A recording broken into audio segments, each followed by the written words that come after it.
episode 223, Building a Financially Resilient Business with financial consultant Andrew Carroll.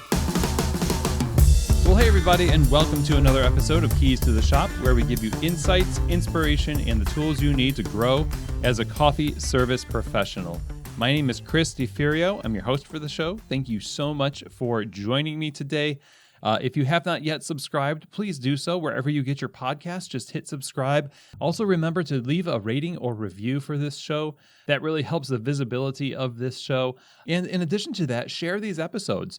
If you know of a team of baristas or a coffee shop owner or friends in the coffee business that can really benefit from these episodes, it would be awesome for you to just click the link, share the link with them so that they can benefit from the information in these episodes also. Thank you so much ahead of time for all of that. And I want to remind you also that we have that community that we're forming over at the Mighty Networks platform. It's a private community of coffee shop professionals like yourself who want to share stories, questions, find solutions, help each other get better, all that good stuff. That's over at the Mighty Networks platform, Keys to the Shop community. I really want you to be there. So click the link. You'll find it in the show notes and apply to be in that group. It's not really an application, just a request to join. And I'm going to say yes. Okay. So we'll see you there. Now, today's episode is brought to you by the always amazing Prima Coffee. Prima Coffee is one of the world's best specialty coffee equipment suppliers, helping outfit you with home and commercial coffee equipment for whatever your needs are. They curate all of this equipment from all over the world, and they work with you to develop a package or just select the right equipment that fits your needs exactly. So you could be opening a new shop and just starting from ground zero. You could be expanding or just want to upgrade the commercial equipment you've got, like your espresso machines, grinders, brewers, even things like under-counter refrigeration. You can find it over at prima-coffee.com. When you go there, you're going to see their selection. It's really amazing, but also they have a great resource in the form of videos and blogs, articles that will help you use the equipment well, maintain it, and also make great coffee. And they're really all about helping equip you to make awesome coffee. So if you're looking for a great company to partner with for your next piece of commercial coffee equipment, look no further than prima-coffee.com.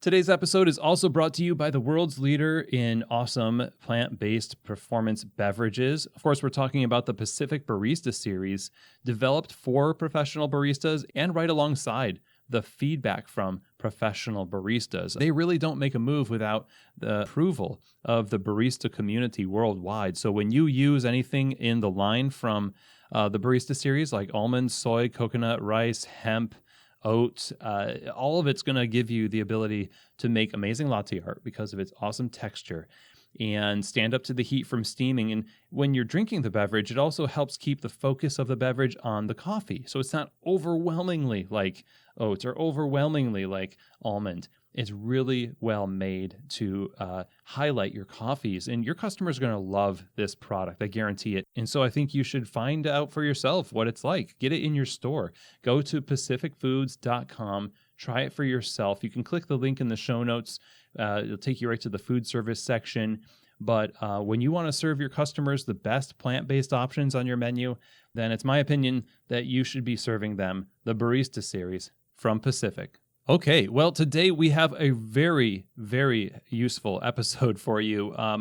Finances are one of the things that are topmost on our mind today because such a toll has been taken on the small business sector because of COVID, and it's never really been easy to be in small business. You know, as a coffee shop, it's never an easy task to try to be profitable, let alone in a global pandemic. And so as finances are on the top of mind and we're trying to find ways to create financial resiliency, we have someone on the show today who's really going to give us some information that might just change the way you view money, business, and the management of both.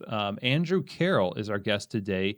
He is a financial consultant working with individuals and businesses for the past 10 years, helping them with their taxes, investments, insurance, businesses, strategy, operations, mergers, acquisitions, and accounting. As a CPA, he specializes in personal finances, and he also specializes in management accounting, where he helps bring understanding to how we make decisions based on the numbers.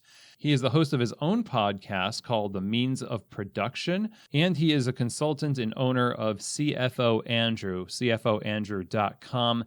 In this conversation, we go through a whole range of topics related to your money and your business and developing a strategy and plan for using your money to develop resiliency in the cafe. Andrew does a fantastic job making this all crystal clear. He speaks to the heart of the entrepreneur. He works with a ton of small businesses and breaks down what could be hard to understand concepts into really easy to understand ones, but also communicates these things to us in a way that really makes us nod our head and say, man, I should have been doing this all along. And I really need to do this as soon as I stop listening to this show. It's that insightful. So with that said, I am really excited to share this episode. I hope you enjoy it and that it really impacts your business for the good. So here, without further ado from me, is my conversation with financial consultant Andrew Carroll. Well, Andrew, welcome to Keys to the Shop. I'm super excited to have you on the show today. How are you? I'm excellent. Excited to be here. You know that the main fear that people have right now, amongst all the things happening in the market, is around money, and it's a huge subject that is a mysterious subject. So I bet you've been pretty busy. It's been I was actually almost late to this call because I was reading the bill that passed the Senate last night, and I went, oh shoot, I gotta get out and get going. Because they just keep, by the time you figure something out, they change it again. And so we've been busy doing, just figuring out what all the rules are and trying to push that information out to people in their unique situations. And it gets a little, gets frantic a little bit. Oh, I'll bet. Yeah. And it doesn't help that people in general are frantic at the moment. So that energy is just ripe for the picking out there. And people are frantic about money in normal environments. So this does not help this situation. Exactly. So we're, halfway, well, not halfway through. I don't know what the end of it is, obviously, but a lot of people are opening back up, and a lot of people have been through what they've tried what they're going to try, and they're thinking about what's going to happen now. What kind of things do I need to build into my business for resiliency and et cetera? We're going to get into a lot of that stuff. You happen to focus a lot on smaller and medium-sized businesses too with your company. You just have a love for finances and money and stuff. Just before we just dive into the subjects here, how does this happen? What is behind your love for this stuff? I would argue that the path is, if you've ever read the So Good They Can't Ignore You book, which is, I think, Cal Newport book. Correct. Sound right? Yeah. Yeah. They talk about the idea of how following your passion is a dumb idea, because passion for your work is, and I'm paraphrasing, it's not actually what it says, but the idea being that, if you go look at people that have job satisfaction and that have a passion for something, typically what happens is you learn a skill, and you get good at it. When you get good at it, you can start charging more for it. You create agency, right? You create the ability to start your own business and set your own hours and decide how you want to work, and all that kind of stuff comes out of that. And so a lot of what I started working in accounting firms, and not because I had a passion for accounting, but because at the time they were going to pay me $16 an hour to go show up at this accounting firm place because it was tax season, and I was a college student. Now it's like $16 an hour is a ton of money. Like, holy cow. So, and then you get good at it. And then what happens is you start to realize at some point you go around this stuff enough that it starts clicking, and you start to go, oh, I understand. I can feel how this works. And a lot of people, it doesn't click with. And when you start helping people understand how to make better choices, especially with something like money, because money is such it impacts everybody. It's not like it's one particular niche business where if you do really good at this one niche, then everyone in the niche will think you're impressive, but nobody else outside of that cares. There's nobody that doesn't care about making better decisions about money. Doesn't matter your job, doesn't matter your state of life, doesn't matter how much money you have. Everybody wants to make those things. And then when you combine that, like, I kind of got good at it after practicing and screwing up for years and years and years. You combine that with the time of the world that we're in. I exist demographically in, I'm what you call, I consider myself the oldest millennial. I was born in 1983, so I am as old as you can be and still kind of be considered a millennial, depending on where you draw the line. But and so we're just now starting to see huge disruptions in the accounting field and in the finance field and in investments. And those are Wall Street is the last bastion of old, of old boys club, and it's even that is under attack from all angles. And so when you combine that demographic thing of having been in it and gone, okay, I understand all the things that are wrong with how we deliver this advice and service. You combine that with an understanding that kind of gelled to form this. Okay, guys, we can do this a wholly different way, and it can be way simpler, and we don't need to, there's a much better way to do all this for everybody. We can kind of go from there. You're not inhibited by the old habits of old money and old money management and that stuff. So the people who come to you, if they didn't come to you, the likelihood of them being, kind of sucked into that, grandfathered in bad practice, bad habit is very, very high. And no doubt, I bet there's a lot of people in small business now that are just locked into that mode of operation that you get to, sort of sort out and clarify. That's the goal. It definitely can be an uphill battle sometimes. It's kind of tough to fight the powers that be sometimes, but yes, that's the goal. That's the objective. Yeah, nobody really wants to be creative with their money. Well, at least when somebody tells me you can get creative with this, that sounds like risk. Yes, and it depends a great deal upon the context in which you use that. I always tell people that creative is one thing, and creative definitely is correlated with risk, especially in the tax world. But a lot of what I've tried to do is get away from, in economics, the term is rent seeking. Right. So the idea is if you have some a resource, a license to operate, if you have knowledge, and in the case of finance and investment and accounting, it's knowledge. And what you do is rent seeking refers to the concept of, instead of me trying to build a business that creates value, what I'm going to try to do is just protect access to the knowledge. Or in the case of like a monopoly, rent seeking is very common in a monopoly economic environment, where what I'm going to do is just not let anybody else come in. And that's how you end up with airlines, right? So airlines, everybody hates all of the airlines, and everyone, intuitively they're like, well, why is it that there's businesses that are still in business? Well, although maybe they won't be, but there's how is business still in business when literally everybody hates them? Well, it's because their profits are all based on rent seeking, which is they don't have to be a good business because nobody else can be a business. Nobody else can be an airline, so they don't have to compete on anything. And so their entire business model changes around that idea. And Wall Street, to a large extent, that's how they operate in their profits, is they just don't democratize information. And so they don't make money because they add tremendous value.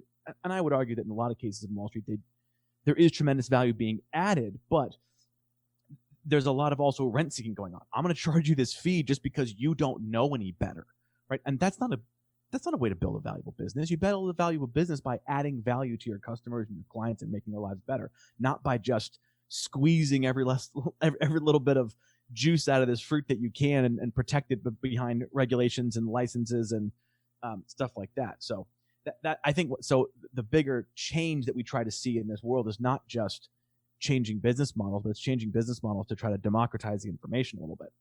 Oh yeah, that seems like something that is rampant and a lot of different industries, that democratization of information. And in our industry of coffee, that is true, where only 15 years ago or so that people were still protecting their roast recipes and data logs and things as if they were going to be stolen and used by the competition. But the generous view of what we do now is more common, thankfully. So when you're working with folks to try to get them to thrive in this way with their finances and look at it a different way so that it opens up new possibilities for them, like what kind of things are you undoing? So, and I'll put it this way. So with small businesses, what are the main things people are overlooking in managing their money and planning for the future with that money they have now? Well, the first thing we always do, there's some. I'm going to answer that from the strategic level first, and then I can give you a few tactical type things.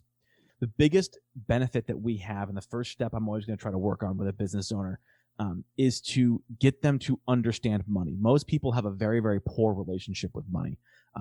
And that you can see this. This is passed down through generations. If your parents were this way, then we can predict that your behavior with money is going to be this way.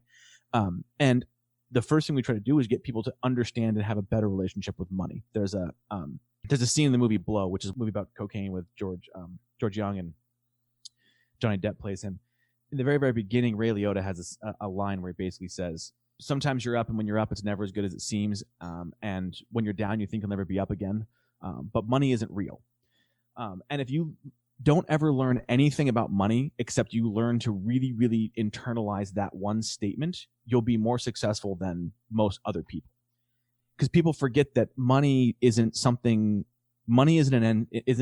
Money is a means to an end. It isn't an end in itself. And most people have been trained that you need to that money is the reason you're doing stuff, and it's not at all. Money is, in and of itself, money is completely and utterly useless, right? Unless you want to go take a whole bunch of $1 bills and roll around in the bed with them, money doesn't actually do you anything. It's just stupid little pieces of paper, or it's bits on a screen. Money only matters to the extent that it can do other things for you. So when you start thinking as money as this weird thing that you're supposed to get more of, and debt is bad because debt is the anti-money. So if my goal is to get money and debt means I owe someone money, then it must be the opposite of good. So therefore it's bad. And all that kind of stuff. Once you get through some of that stuff and realize that the only point of having money is to pay your workers, or to create an income stream you can retire on, or to buy supplies, or start a new business, or open a new location, or do whatever, you start to approach it and its usage very, very differently. And so what I'll always try to do is start with that mental mindset of how do we fix that mindset? It's a tool. Don't be Scrooge McDuck, right? What does that mean tactically? What that means tactically is you have to stop thinking about I always think about this in terms of don't think about the number of dollars you have in the bank. For example, when you look at your business, you go, okay, well, I have $10,000 in the bank and I really should be having 15. Well, what you have is, don't think of it as $10,000 in the bank. What you say is, okay, I have whatever it is. I have 1.5 payrolls in my bank. The dollars are irrelevant, but I've got 1.5 payrolls. Well, that's a good way to think about it, because now it's a functional. That means I can operate this thing for 1.5 pay periods before I have a problem. And now all of a sudden you start thinking about it as a tool that can go on from there. Then the other biggest thing you have to start learning people is people tend to be extraordinarily short-term focused, not long-term focused. And money works better in long-term because compounding. You always have to be setting aside. I mean, you see this right now in the financial crisis you're having right now. We talked about on the Coaching for Leaders podcast. Well, what can I do right now to save my business? Well, partly you say nothing. You had to start a year ago, building a war chest, having reserves. And if your business wasn't building enough to actually peel off some reserves, you have to cut your personal spending so you can build those reserves. And if you didn't have the reserves to get you through a crisis now, the middle of the crisis is not the time to start. You're supposed to be pulling from the reserves at this point, not trying to figure out how to build reserves and survive now. Right. Well, those two things seem connected, that short-term view and viewing money as an end to itself, because if the runway is what people talk about a lot, how the restaurant world and cafes have such a short runway when it comes to how they can operate without income for however long, 2 weeks most cases. And it seems like if they had that mindset of looking at their money, which people constantly do, it's not like they're not looking at their money, right? Yeah. So if they looked at it a different way, then it might sound some alarm bells for them to say oh, geez, that seemed like a lot when I was looking at it from the end in itself perspective. But now that it's a functional perspective, I feel like, boy, I need a lot more of that. Yeah, that's right. And people like to also then will come in and say, okay, well, everybody else is doing it this way, or this has had the standard, so this must be okay. And I'm like, well, that's not that just because everybody else is lousy doesn't mean that you also need to be lousy. People tend to be, and this is, you also see this in passion businesses as well.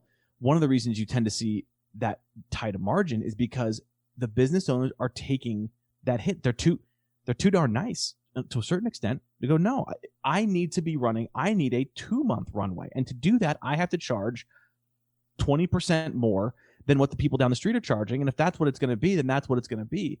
And you have this kind of, but then you end up with this mass delusion where a business owner thinks that having a week and a half or 2 weeks in the bank is the way you're supposed to operate. And then we all just kind of collectively agree to run a lousy business together. Then that no one else is stepping out too far, right? That and it takes the bold people to kind of go, no, it's more expensive to do this. You've seen, and to a large extent, you've seen it. And what happens is prices go up. Big companies aren't not increasing their prices. The profits of small business is that buffer. It is one of the main buffers between inflation. It's so easy to squeeze prices. Business owners are pushed from every direction. People want raises. Property costs go up. Rents go up. And it's so easy for that to just slowly but surely squeeze the profits you've got out of the business before you find out that, and when you squeeze those profits, you don't have any extra to reinvest. That's how your runway starts coming down. And not paying attention to that kind of stuff and not holding firm on, if my prices went up, I should be immediately passing those price increases on to other people and to the consumer. So that otherwise you end up in a world now where wages are stagnant, inflation's flat, but profits for small businesses are still suffering. It's because they aren't exercising their pricing power. Large companies' profits aren't because they exercise pricing power. They raise their prices. And small businesses don't because I guess they feel bad. They know their customers better. There's not a disconnect. You know, if I'm the CEO of anything, Fortune 500, I can order a price increase and it doesn't hurt me because I don't know my customers. I don't know who they are, and I don't really care. I mean, I'm not saying they don't care, but it's a much less personal decision. Or in a small business, like I imagine most of your listeners, they know exactly who their customers are. They know them personally, and people are going to see that they think that they're going, if they increase their cup of coffee, it seems like they're hurting their friends or they're trying to make a buck off their friends. And that mindset is not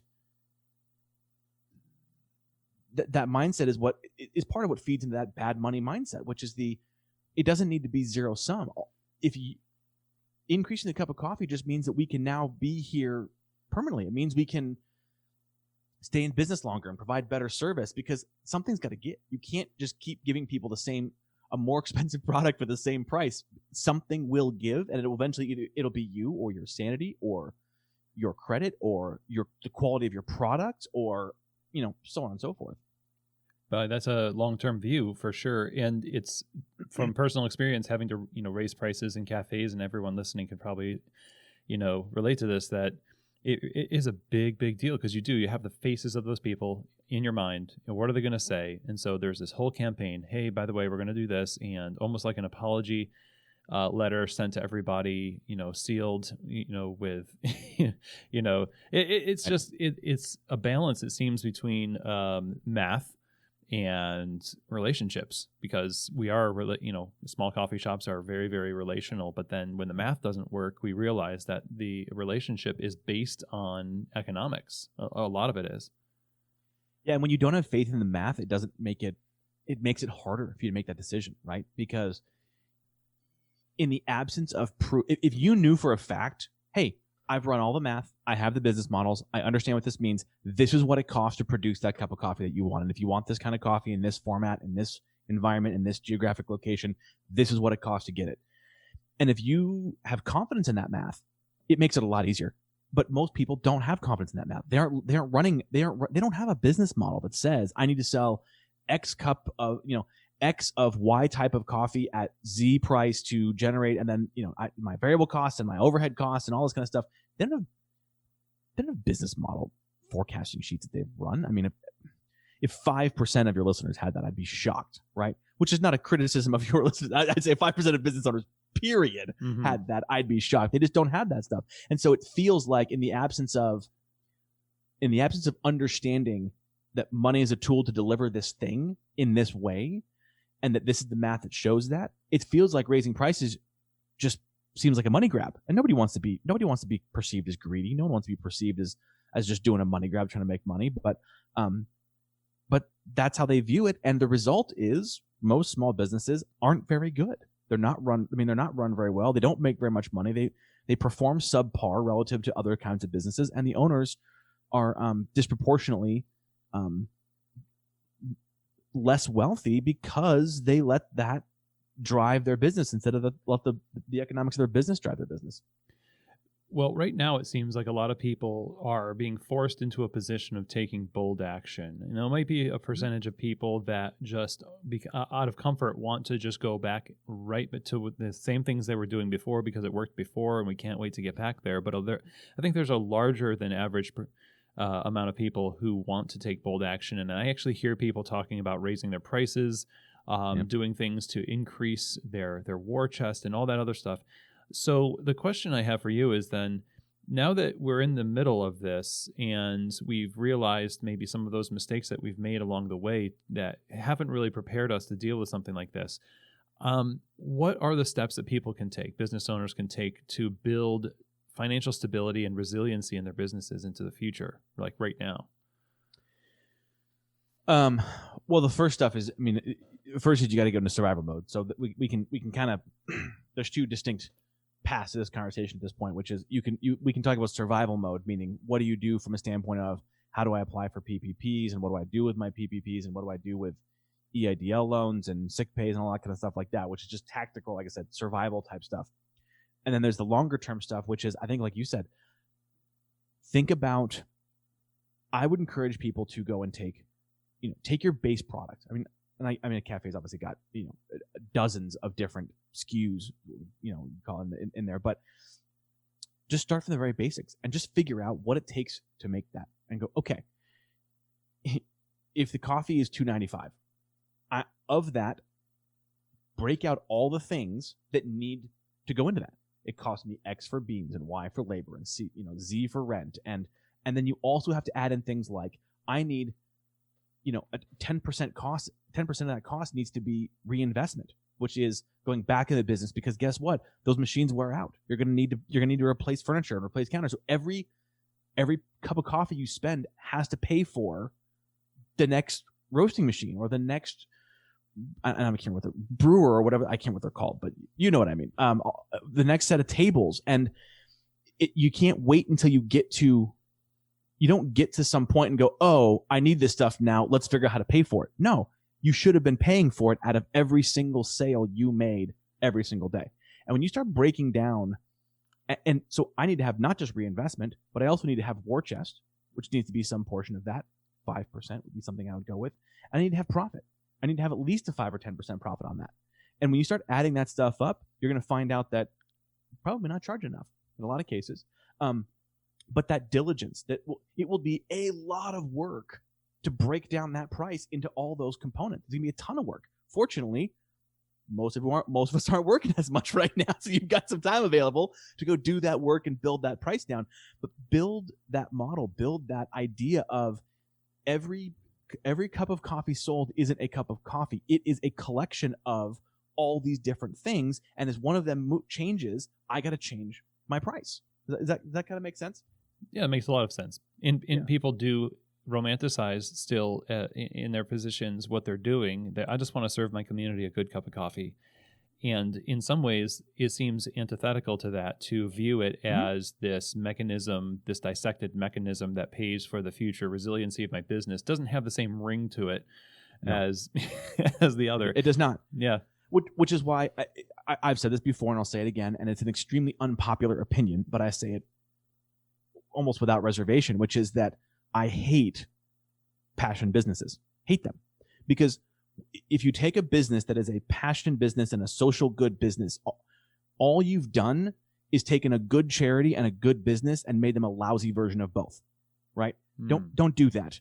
Make a good business. And if your business is profitable and it has good profits, then go give that money away and help the community by all means. I'm a huge believer in charity. I try really hard to give away significant amounts of money. Anyone that knows me has known I've been around and given away money and time and volunteer all over the place. But when you try to do two things at once, you tend to do both of them poorly. So my rule of thumb is generally you have to make money ruthlessly so you can support generously. But when you try to smash those together, generally what you find is you just, like I said, you just do a lousy version of both. Right. And it's not, and I would also imagine the idea of, okay, we're going to make a lot of money as getting over the idea that you're being greedy to make a lot of money, because now that you're looking at it as a mechanism that fuels what you want to accomplish with your community and with your business, then it just becomes prudent. It doesn't become greedy, because you're not Correct. going to just be rolling in those, like you said, the bed full of dollar bills necessarily. You're going to be reinvesting that stuff into the future. And so again, that mindset shift is huge. I mean, use Bill Gates and Warren Buffett as your model. Warren Buffett is ruthless. He doesn't make businesses that are nice. He doesn't. He's not. Now, with the obvious caveats of, don't be mean to people, don't discriminate people, don't steal, don't lie, don't cheat, all that kind of stuff like that. But good business is good business. And then what? Warren Buffett is the perfect example of a good mindset of money. He goes and makes money really, really well, but then he realizes that I don't actually care about the money. Same with Bill Gates.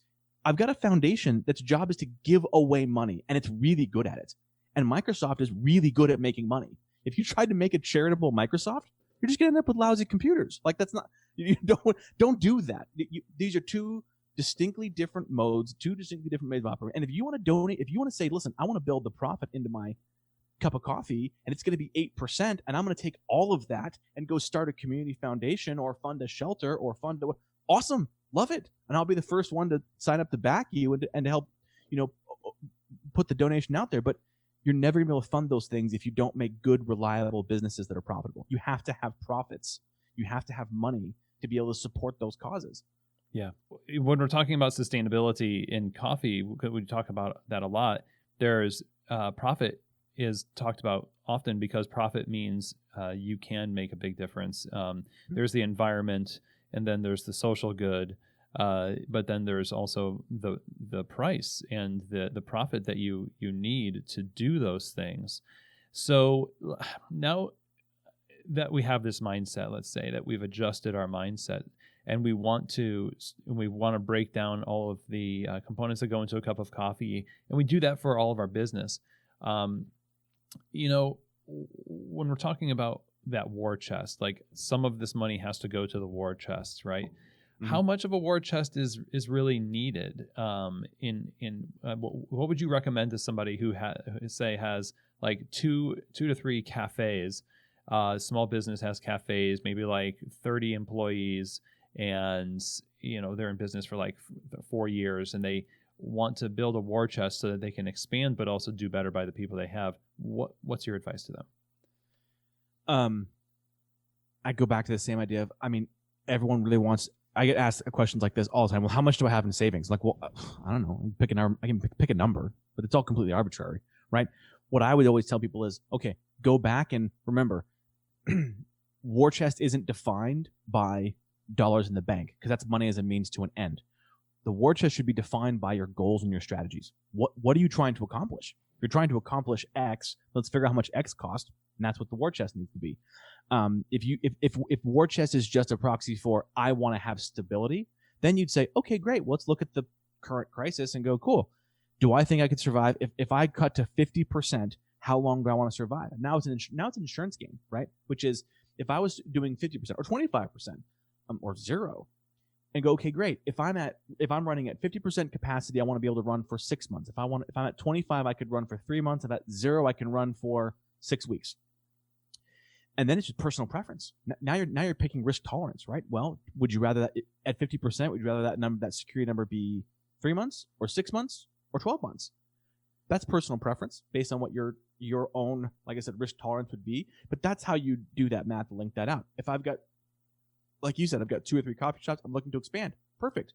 What you just said there was a strategic objective. Expansion. Okay. Expansion I can put a number to expansion. It cost, and anyone who's ever opened a coffee shop knows that what you think is going to cost to open will be less than what it actually costs to open. But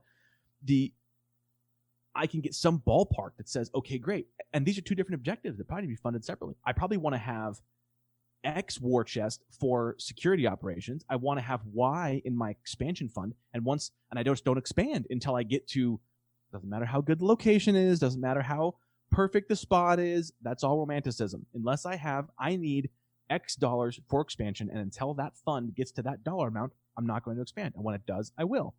And then I move on to the next one. And so you kind of lay these objectives out one by one. I want to exit. I want to do this. I want to do that. I want to retire, and I want to sell to my employees and just retire on the income stream. All these things are perfectly acceptable objectives, but each of them changes how you build that war chest up. But I said I'd go backwards and say I wouldn't pick a fixed dollar amount. I would say, what am I trying to accomplish here? Why am I doing this? And then I can put a dollar amount to it, and then I can say that's how much money I need. Because, like I said, how much money it is not totally relevant. It only matters is, am I going to be able to accomplish the thing I want to accomplish? So in this case, if we had been doing this for years and COVID comes around, we're dipping into that, not necessarily for the purpose that we had originally been saving it up, but for just survival at this point. But then we have that mechanism already built into the business to build it back up after this, right? That's correct. Absolutely. Yeah, absolutely correct. Because you go into disaster mode. Now, depending on how there's a lot of fungibility between this stuff, right? But I would say distinctly, if I've got 3 or 4, if I've got 3 or 4 shops and I want to expand, or if I got 1 shop and I want to expand, I need to price in the expansion money and the security money. So you got to be a little careful using a generic term like war chest, because this is like that whole like savings account thing. Well, I got a savings account for what? Well, it's for whatever comes around. Okay, well, that makes it tough to. I would almost be distinctly making different savings accounts and going, okay, one of these is my security thing where this is the higher priority, meaning I want to have X amount of money that will let me run for 3 months at 50%. And I calculate that to be Y dollars. So goal 1 is to get that much in. And also I need an expansion fund, which is going to be a separate thing. Now, in a pandemic like this, you might go, okay, well, I ran at 0%, which means I didn't have 3 months. I had 6 weeks. And now, I need to go raid my expansion fund as well. Okay, that's fine. That's perfectly acceptable. But you save for those individually because each one of those goals is additive, right? You don't want to have one pot of money and go, well, it's for security or expansion. Because invariably what will happen is you'll expand, and then things will go wrong, and you wish you had your security fund, but you didn't because you spent it on expansion. So you gotta make sure you differentiate between your goals. Right, and discipline yourself to hold yourself to what you've set up. Yeah. So setting up the back end of your financials sounds like a really important step here. And you're suggesting that we have these different savings accounts for different reasons. Is there anything else that we need to be doing on the back end that will help set up a system that keeps us accountable to our own goals? Because, like you said, you can dip into these things. It's tempting to do so, but yeah, what do we do practically speaking that will help us in that? It's really hard to hold yourself accountable when you're a business owner because nobody else. You do what you want. want. No boss, right? You do what you want, right? So it's really easy to be like, well, do I really need to have a budget versus actual report with myself? I mean, I could just pretend like I did, and no one's gonna know. But yeah, it takes a lot of discipline. It really takes a lot of discipline. You got to have books. You got to have good books. You got to have good information, and not just books, meaning, oh, I have a pile of numbers that I give to the tax accountant at year end so we can figure out some numbers for me. You need to have good, sales data and cost data and be looking at that stuff. And the way I always describe the system that I use, it's great because the system is universally applicable. I use it for financial plans for individual people. I use it for savings goals and budgeting for companies. I use it for everything across the board. And it's the idea of the waterfall. So you've seen those fountains where it fills up the top bucket and the bucket fills up, then spills over the next one. That one fills up and spills over, right?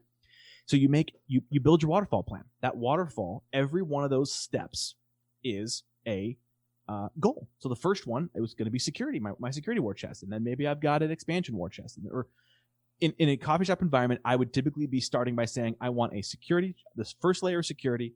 The second is equipment replacement. It's my refresh reinvestment fund, meaning I'm going to keep my existing location up to snuff. And the third bucket is going to be expansion. And so every month I run a P&L, I look at what the profit is, and I run it through my bucket. Do I have enough in layer 1? No. Well, then I need to go and peel out whatever profit I've got for this month. I take it and go, okay, great. I'm putting it all in the first bucket. And if that fills the bucket up, I go to the next one and put some in there. And I repeat until you filled all of the buckets all the way. But it's that simple. I go back, I look at my P&L, I look at my cost numbers, and you adjust. You want to have, you're not emptying your checking account. You've got there's some complexity there of having working capital and things like that. But you should know, in theory, if I run a P&L that says here's your profit for the month, that profit should go a couple places. I need to put some of it away for taxes. I need to put some of it away to myself as the business owner so I can either live on it or do something. And then I run through my bucket. And the nice thing is, as I suck up all my money and I use it in a case like this, guess what? The next month, if I have no profit, because it works in reverse, this month I don't have a profit. I have an $8,000 loss. Great. Well, then you need to go to your lowest level bucket, pull $8,000 out, and go drop that back in the checking account, because you got to fund that loss. That's one of the big things that business owners tend to look at the P&L a lot, profit and loss statement, the income statement. That's where they live and die. But the reality is businesses are run on their balance sheet, not their P&Ls, right? And remember that every time, if anyone that analyzes businesses, the first thing they're going to look at is your balance sheet, right? And what I always teach business owners is if you want to know how to analyze businesses in 60 seconds, the first thing you do is you go look at the balance sheet. The balance sheet will have your net income on it. That's the linkage between the profit and loss and the balance sheet. I assume people know this, but it's probably because I live and breathe this stuff. When you look at a business on that balance sheet, it's got your net income, profit or loss. And the profit had to go someplace. This is the beauty of double entry accounting. That profit had to go someplace, or the loss had to come from someplace. And you will learn a lot about a business. If you've got 60 seconds to analyze a business, look at that balance sheet, look at that net income number, and ask, where did the profit go, and where did the loss come from? Where did it get funded from? And that will tell you a lot about the health of that business very, very quickly. And so you take that same discipline to your monthly mechanisms, to your monthly ideas of like, okay, I had a profit or didn't have a profit this month. I had an $8,000 loss. Okay, you don't just go, oh, well, hopefully we'll do better next month. No, that's $8,000 that went away. It's got to come from someplace. Is it sitting on a credit card? Is it sitting in trade credit? Is it sitting in just the fact that you haven't paid your rent next month and you aren't going to be able to pay your rent because you don't have any money? Like, you got to be, that's that discipline of where did this come from and how did it go? That's where you start to feel out. And then now you start allocating the resources, and now you're looking through this stuff. You can do budgets, and there's more sophisticated analysis as well, but at a very, very basic level, that's where I'd start. Look at my P&L. Where does the profit go? Fill my buckets. And if I don't have a profit, where's the loss coming from? And is that sustainable? Right. And at that point, you can make decisions about how to adjust your business to plug that leak. Yep. Hopefully. Or you find out that, look at all kinds of businesses, and the unpopular opinion that's realistic sometimes, they go, okay, well, what do we do to fix this? And you go, nothing. This is not sustainable. Your business model isn't viable, and you need to close this down before you dig this hole any deeper.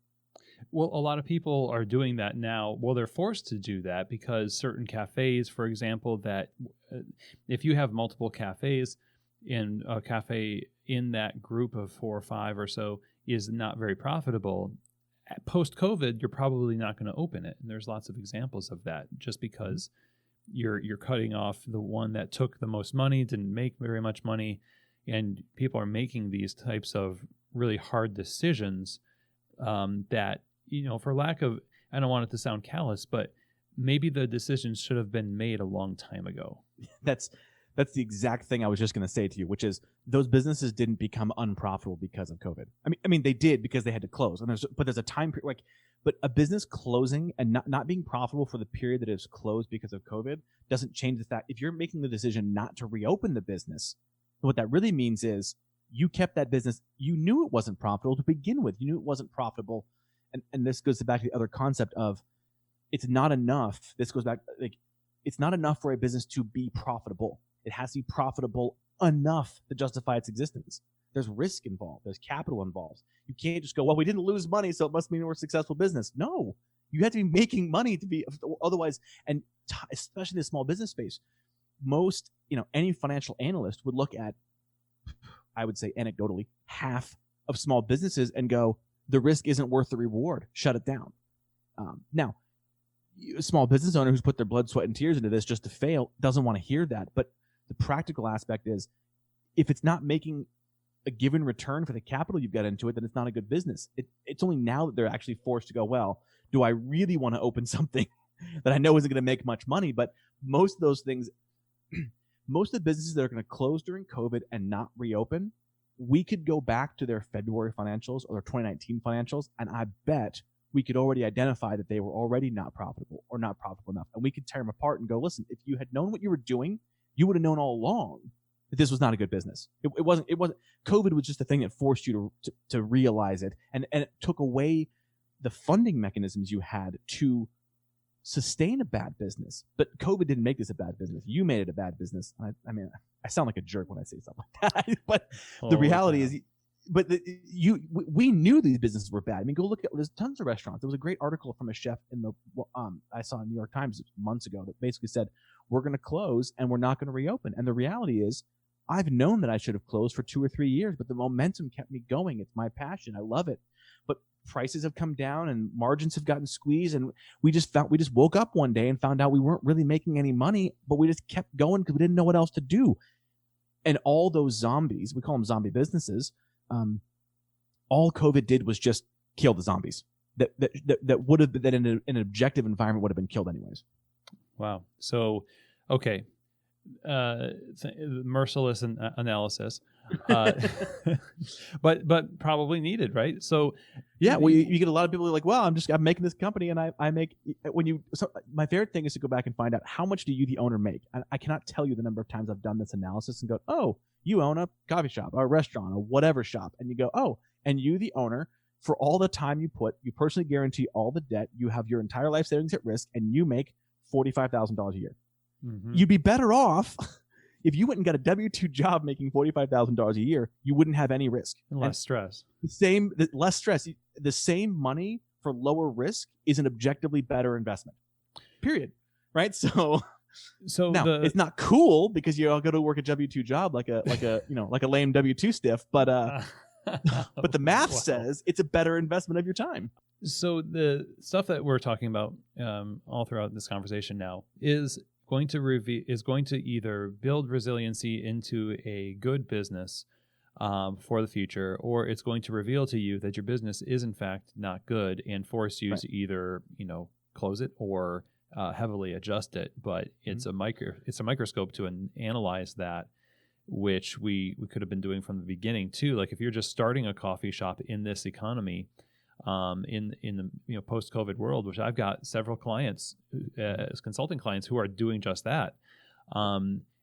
These are things it sounds like you should just be doing from the get-go. Absolutely. Before you start, you should be doing this. What's my because the first thing I'm doing when I start a business is, how do you raise money for valuations? You run a business model and project it and go, listen, I need X dollars of capital, and here's my projected run rate, here's my projected sales and the cost and all that kind of stuff like that. And then you get an investment based on those projections, and then the first thing they ask is, okay, great, now we've opened. How far off our projections are we, and why? Right? That's standard operating procedure for launching a business like that. And then, does this mean we want to do the second round of investment or not? Or are we making more return than we thought, or less return, or where were our assumptions bad? But projecting out those things is always the first step.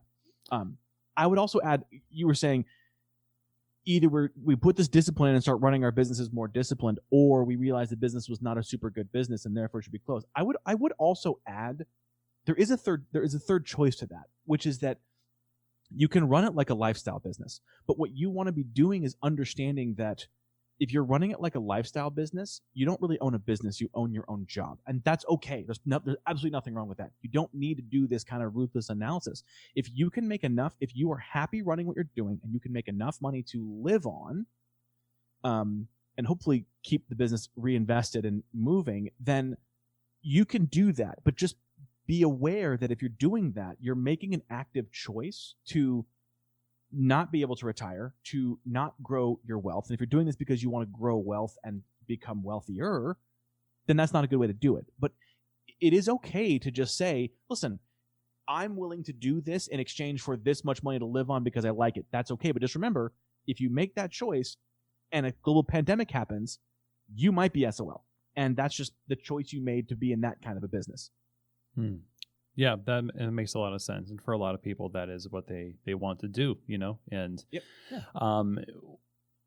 How does insurance factor into all of this? Because some people, the rare person, might have had some kind of disaster insurance, but, 0.00. There's a whole thing with that right now. 1% of them maybe.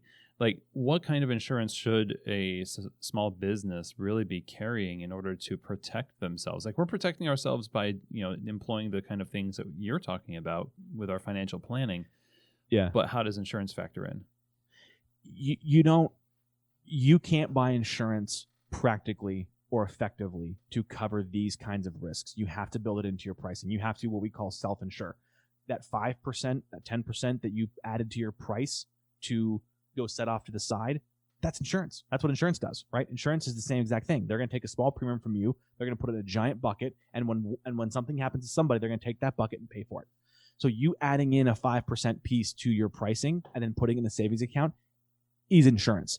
Now, there's lots of insurance you should be carrying, right? You should be carrying general liability. You should be carrying employment practices, workers' comp, obviously. Most states require you to carry workers' comp. I'm assuming that you guys are all following the laws, but even not just workers' comp, but like I said, employment practices liability, right? So you fire someone for being a slacker, and it turns out they think that you fired them for, because their hair was blue. Okay, well, you gotta have that can get expensive quick, right? And so you gotta have insurance to cover that. Like I said, there's the general liability. The table breaks and dumps a cup of coffee in someone's lap, and they sue you for burns. That's general liability type stuff. Health insurance, but the financial risks, the real true like businesses down, that kind of stuff like that, it's really hard to insure at this level. And I would probably argue we could run quotes and you'd have to run on a case by case basis, but business continuity insurance, loss of income insurance, that kind of stuff, it's going to be pretty pricey. And I think you'd be better off self-insuring the financial risks of the business like that. You really want to be insuring liability. As an owner, if you're a key component of this, you really want to consider A, both life insurance, and B, disability insurance for yourself. A lot of states, the owners aren't covered by workers' comp, or they're not required to be covered by workers' comp. What you find out is the owners go, oh, I'm not required to pay for that premium. Great, then I'm not going to, until they fall down and hurt themselves. Now they don't have any workers' comp for themselves. But if you're a key component of this, you also want to find out like disability. If I can't go work, I don't know if the place can be open. I want some disability insurance to cover my own income as well. But those would be the main things I'd focus on. And I don't think that insurance is going to be a good solution to, it's not going to be a good solution to the COVID pandemic or the next pandemic. Okay, so self-insuring, and it does make a lot of sense. And it's going to take a while to build up because you were talking about profit in, putting it into the different buckets. But, in paying more, like having people pay more, it seems like a strategy, like the main strategy. For maximizing profits in a time where things are lean. Of course, your inventory and all that other stuff, like tightening the belt on cost. Yeah. But reducing costs and increasing revenue have the exact same effect on profit. So really watch you really got, especially in something like a coffee shop, it's the number of bodies you got in there that's your key driver. It's traffic and your labor dollars. Those are your key factors, right? That's what drives the profit. Now, you can buy, because everything else is relatively marginal in the it's not marginal. Like the cost of your coffee obviously makes a big difference, but it does not move the needle like traffic does. And we know the markup, especially like in the coffee shop. I know the markup on the beans and ground coffee and producing that stuff, that markup is fine. The problem you've got is, am I getting enough foot traffic to utilize this space? But to have a coffee shop, I got to have some minimum amount of equipment, some minimum amount of floor space, and it becomes a capital utilization problem.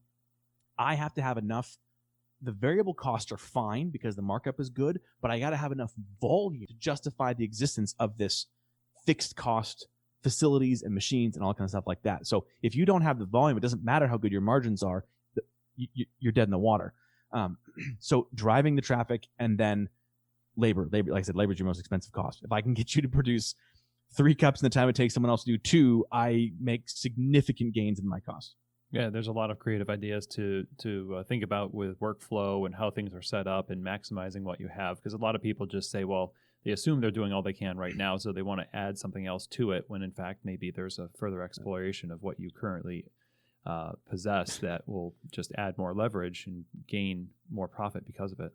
And I'm sure that this is a bad word in this crowd, but there's a reason that if you go into any Starbucks anywhere, they're set up exactly the same way. Mm-hmm. It's not an accident. Yeah, it works.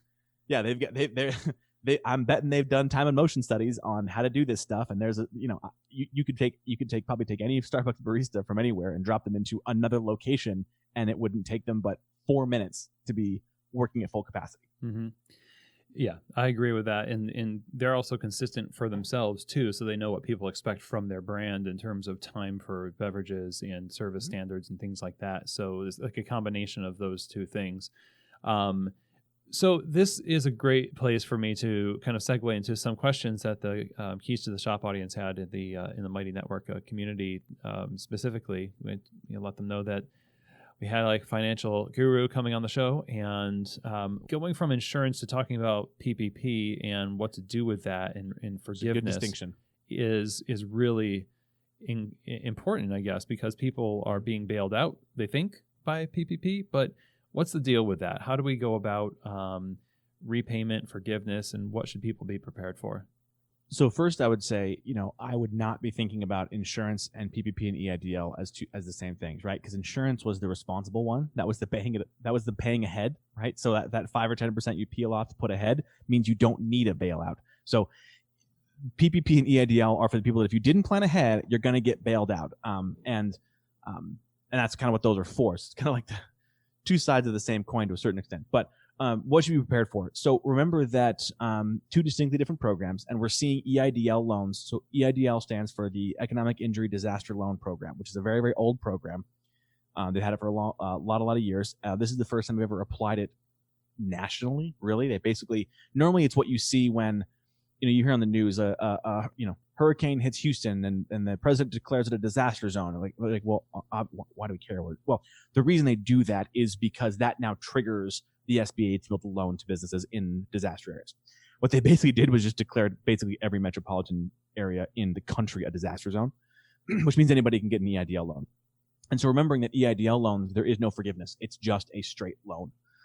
So you'll get some amount of money out of it. It comes directly from the SBA, and the terms we're seeing are basically universal, which is 3.75% for 30 years. It's basically a mortgage. Generally speaking, you should be making way more than a 3.75% return on your invested capital in your coffee shop. And if you're not, you shouldn't be open. Which means that I'll take all the EIDL money I can get. And on that one, there's no restriction. As long as you pay it back, there's a few restrictions, but generally speaking, you can use it for whatever you want. Drop it in the company, keep paying bills, keep paying vendors. You can use it for expansion and stuff if you want to. You just have to pay it back. It's not forgivable. It's just you'll make your monthly payment and go from there. So if you get one of those, you apply directly on they've got a special URL for it. I don't know what it is, but I think it's COVID-19 relief.sba.gov or something like that. You apply directly there, although I'm not positive they're still taking those, but they might reopen it up again later. Take as many of those as you can. Same thing with PPP. PPP is the much bigger one because it's much more complicated. Although as of yesterday, I'm going to actually date this, Chris, because it is Thursday morning on the 4th, and last night the Senate passed a PPP expansion bill. So remember, the PPP was the thing where you get a loan, and as long as you spend that on payroll over 8 weeks, at least 75% of on payroll, and you brought your employees back and you didn't reduce their pay, you could get the entire loan forgiven. So basically, the government's going to cover some portion of your payroll costs for 8 weeks. The bill that just passed last night, it already passed the House last week, it passed Senate unanimously last night, which means it seems highly likely it's going to be signed by Trump today or tomorrow. Extended that period from 8 weeks to 24 weeks. And it extended the term, if you don't get the loan forgiven, it extends the term from 2 years to 5 years. It's a 1% loan. Same token, 1% loan for 1% interest for 5 years. Even if I don't get it forgiven, I'll take all the 1% money you can give me, because I could just put it into a CD that makes 1.25% and make free money. And but I take those back. The good news is it looks like, especially for smaller players, if you got a PPP loan for under $2 million, you're not going to get an automatic audit. As long as you can prove that you spent the money on payroll or on rent and utilities, and they lowered that threshold in the new bill to 60%. You only have to spend 60% on payroll, with the caveat that it's a cliff. As long as you spend 60% of those dollars on payroll, you can get 100% forgiven as long as you spent the money over 24 weeks. Given that we all got PPP loans based on 2.5 times our monthly payroll, the fact that we now have 6 months, 24 weeks, is that right? Yeah, 6 months to spend it. What they've basically done is make it such that if you got a PPP loan, it's going to get forgiven. You're going to have to try really hard to not get that loan forgiven, which means it's just going to be basically stimulus money used to pay payroll. As long as you use it to pay your rent and pay your people, you're going to be fine. Just being aware that the loan forgiveness is not taxable, but it seems like what they're doing is saying that the expenses you paid are not deductible, which means if you are still operating at a low capacity, your tax bill might go up, because if I still have a little bit of revenue, but I have no labor costs because it all got paid with PPP dollars, I might be more profitable than I think I am from a tax standpoint. So make sure you're looking into that and tweaking that a little bit. But right now, they've basically just made it free for all. I would personally, I'd say grab the EIDLs you can. If you've got PPPs, I think you can really, really not stress about getting this stuff paid back, because I think they're gonna extend the term out a lot. You've got a lot longer to spend it. They just want people to keep. The biggest thing is they want people. They're doing this because they want the infrastructure in place. Everything is geared towards keep people employed, keep the infrastructure in place, keep the places open. And so that as we start reopening, there's places to reopen, and we don't have to have the massive lag of we closed it down and then have to go restart the things. As long as you're doing that, I think you're going to be okay. Great. So again, being prepared for the next tax season, though, that you're going to probably pay a little bit more. Could be. It depends on your other costs and things like that. But just be aware that, like in the past, if you've used hey, I'm looking at my P&L, I'm looking at my profit, and that's my proxy for my taxable income, which in any other environment except this global pandemic would have been an appropriate way to look at it. Just be aware that it may not be the appropriate way to look at it right now, and you want to do a little bit of tax planning. Okay, generally speaking, you're probably running at a loss still, even at 25 or 50% revenue between your other costs and overhead and things like that. You're probably still running at a loss. I'm not overly worried about it, but it would be worth doing some extra math to make sure you don't get caught off guard. Right. So doing the extra math, meaning like tracking specific things, or just kind of keep going the way we are. Right. That's exactly right. The same rules you did for tax planning for the last 10 years aren't going to work for this year. You're going to have to do. I know it's awful. Accountants are the worst, and you're gonna have to go talk to yours and go figure out what's going on and how it's worse. I mean, as a CPA, I can say that I hate CPAs. I hate CPAs. I hate accountants. They're generally just they're just the worst. But you're gonna have to go talk to them because you're gonna need some help figuring this stuff out, and make sure you do some planning. It's not complicated. I would suggest you wait until the end of the PPP period. Once you've spent all the PPP money, you know it's forgiven. Now you know what the actual forgiveness amount is. Then you go back and go, okay, don't try to do this math. Because remember, these taxes aren't going to be due till April next year anyways. So get through this period. And then Q3, go, okay, here was the money I paid that got forgiven. Can you please rerun my P&L based on this stuff? And then, give me an idea of what my taxes are going to look like this year so I don't get caught off guard. Perfect. So last question to you here as we wrap up. What do you say to small businesses and coffee shops specifically as we are entering this post-COVID economy? We want to build a thriving business. Words of wisdom to close us out here. I go back to the first thing I start with, which is that money isn't real. It's a means to an end. Figure out what your ends are and back into that from there. And don't set your objectives in terms of dollars. Set them in terms of doing good, of providing value, and it could be good for you. Being able to retire is a good thing, right? I don't want it to work forever. But also you can set other goals. I want to be able to have this much money to give away to charity. I want to support this cause. Fine. Set the objectives, and then money is the tool to get you there. Awesome. So, Andrew, this has been wonderful, very informative. And again, thank you so much for being on the show.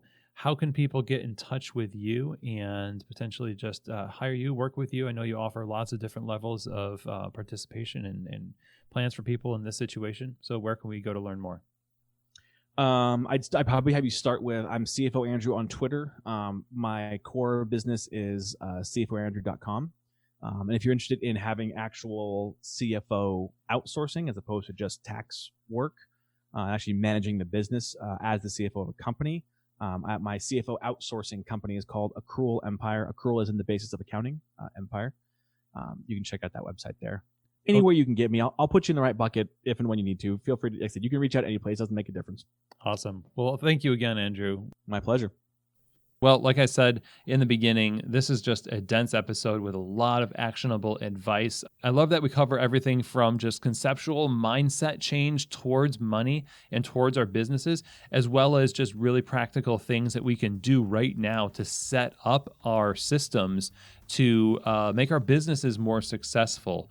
And I hope that you got something out of this that will allow your business to become more resilient and allow you to thrive as a business owner, even in the midst of this downturn in the economy and at the end of a pandemic.